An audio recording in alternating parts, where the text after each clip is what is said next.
Good morning, top of the morning or almost afternoon. Thank you for patiently waiting for Mr. Avant's math class.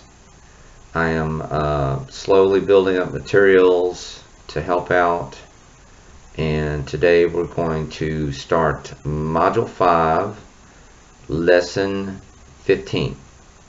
It's all about comparing fractions. So when we were together last week, we talked about making fractions equivalent and making denominators the same. So I'm going to be at the board in a minute, and we're going to look at that together. First of all, let's look at our number line up here. We're trying to compare fractions today. Today we're going to compare 1/2 and 2/3. Now remember, 1/2 is right in the middle, and our thirds are going to be right here.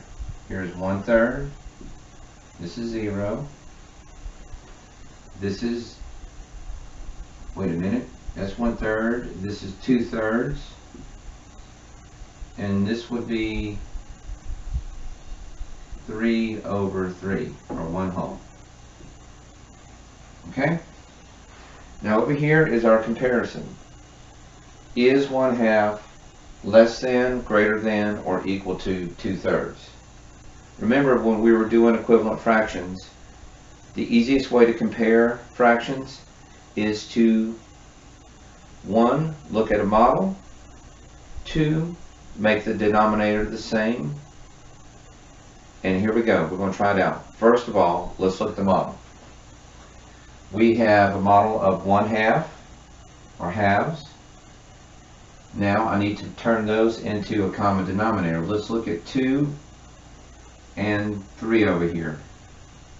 How can we get them the same?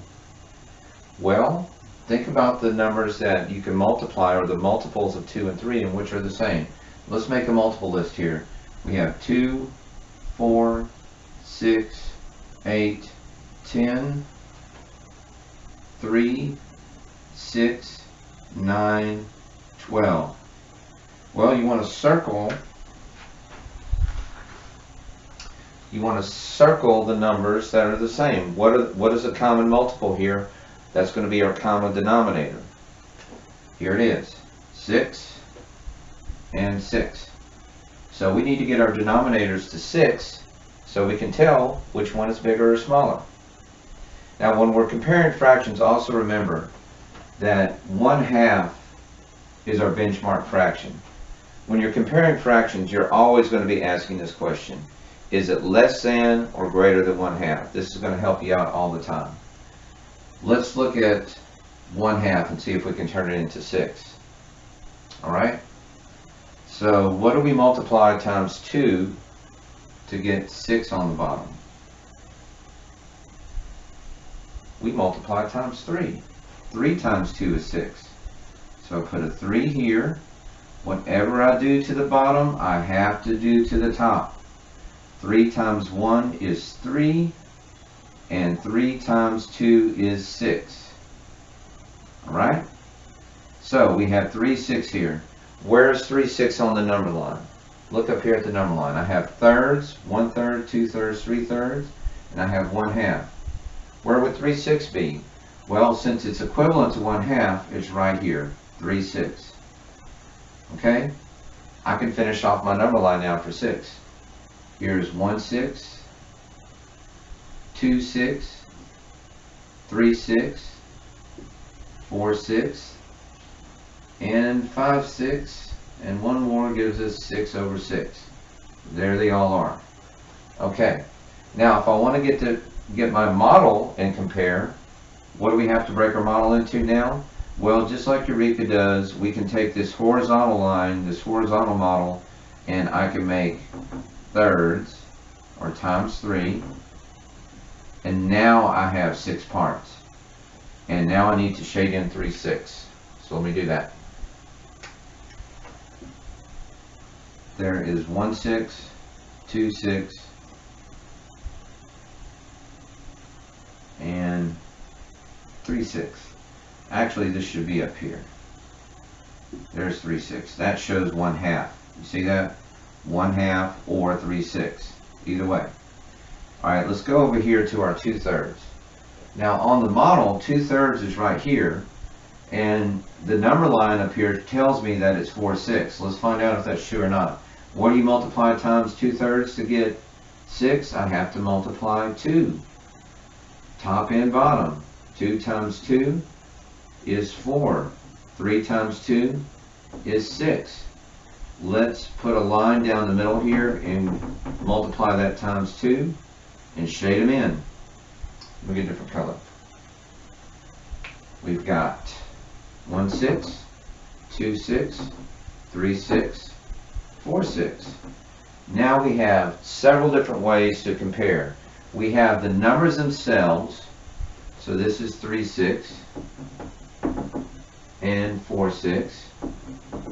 Okay, that'll help us compare. I can look at my number line. Let me get a different color. By the way, tomorrow is St. Patrick's Day, so I'm going to use green. So we're looking at 3/6, that's or 1/2, that's right here. And then we have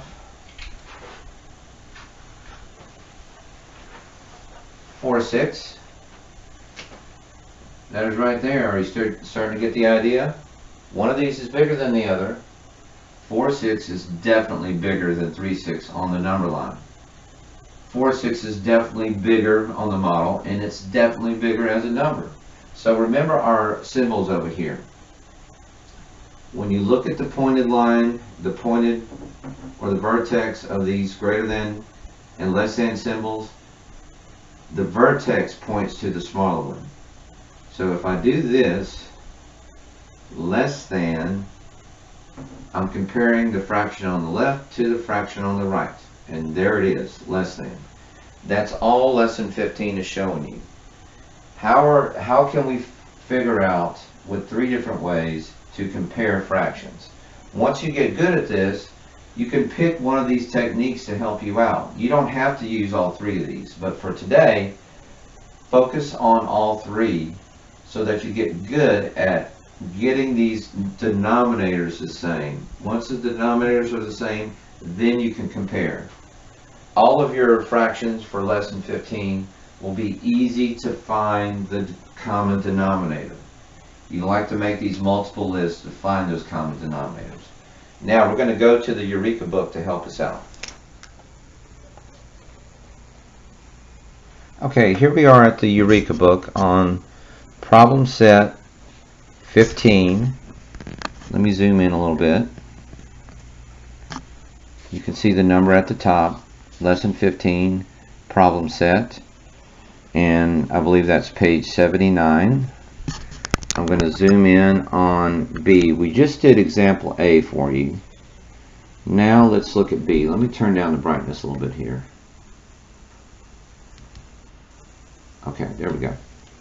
Alright, let's look at 4/5 and 3/4. You can see they already have the model set up for you. Now we can do some math. So first of all, let's look at our denominators here. I'm going to write things a little bit bigger. 4/5 and 3/4. Which one is bigger? That's the question. Let's see. What is our common denominator here for 4 and 5? Let me make a multiple list over here. Here's my 5s. 5, 10, 15, 20, 25. And here is 4. 4, 8, 12, 16, 20, 24. Well, I can easily see that 20 and 20 over here is going to be our common denominator. So what do we multiply times these to get that?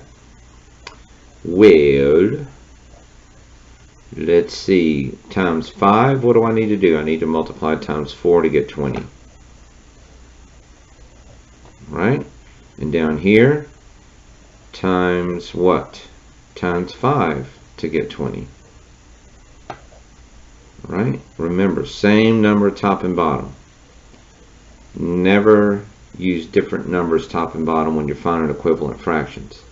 So 4 times 4 on the top is 16, and 3 times 5 is 15. And I'm going to go ahead and write it up here as well. So this should really be 16 over 20, and this should really be, as an equivalent to 3/4, 15 over 20. Let's do the model just to make sure. So go over here to the model. It's already divided into fifths. To multiply times 4, I've got to divide it into fourths. And that means I've made 20ths. 3 lines gives me 20ths. Alright, for my fourths, I need to multiply times 5, so I need to make 4 lines. Now I have 20ths over here. So let's go ahead and shade in 16. 1, 2, 3, 4, 5, 6, 7, 8, 9, 10, 11, 12, 13, 14, 15, 16. Okay, let me do that down here. I have 15. 1, 2, 3, 4, 5, 6, 7, 8, 9, 10, 11, 12, 13, 14, 15. I can easily see that 16 20ths is bigger than 15 20ths. So I'm going to put a greater than symbol here. 16 20ths is greater than 15 20ths. Therefore, 4/5 is greater than 3/4. You can also do that on a number line as well if you like. And you're going to be doing that in later lessons as well. Let me do one more example for you. You don't necessarily have to draw the model, but it helps. Let's look at D. I have 3/7 and 2/6. 3/7 and 2/6. I need to find a common denominator. Alright? So, let me do multiples. 7, 14. What comes next? 21, 28. 28 plus 7 is 35. 7 plus 35 is 42.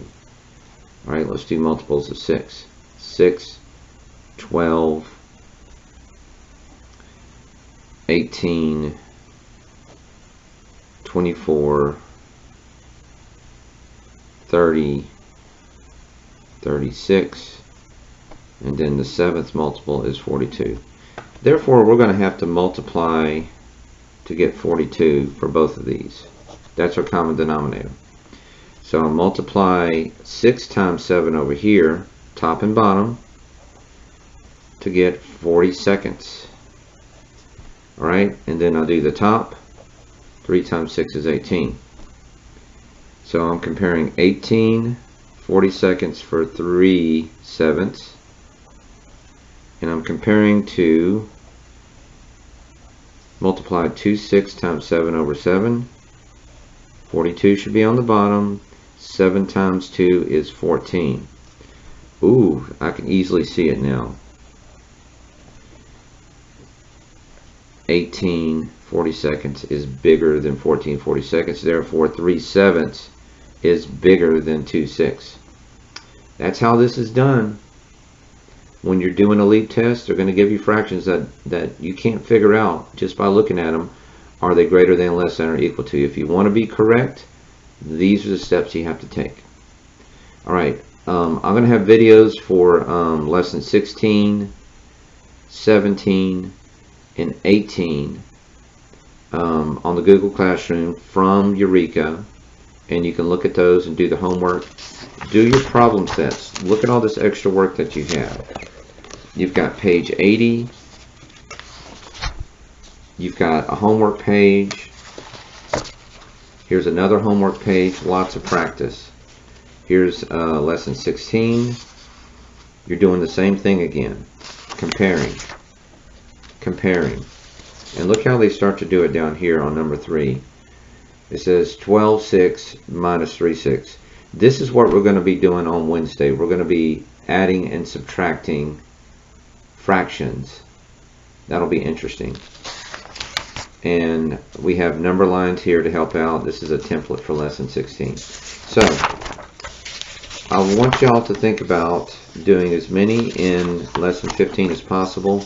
You can actually go all the way back to lesson 13. Lesson 13 starts off with number lines to help you compare fractions. You're on lesson 13, you're starting to put these on the number line. Look at A, 4/3. Where would 4/3 be? Well, if this is 1 whole here, that would be 3/3. This is 2 over here. This should be 6/3 over here. 2 whole numbers is 6/3. So let's make another line here. This should be 4/3. And this should be 5/3. Okay? And you see that you have 11/6 here and 17/12. I want y'all to look at that Eureka video to help you on that. That can be a little tricky. And you can also use that number line for problem 1 to do these comparisons here. So start with lesson 13 to help you with comparisons. Lesson 14 is a continuation of that, but they start showing you models to compare.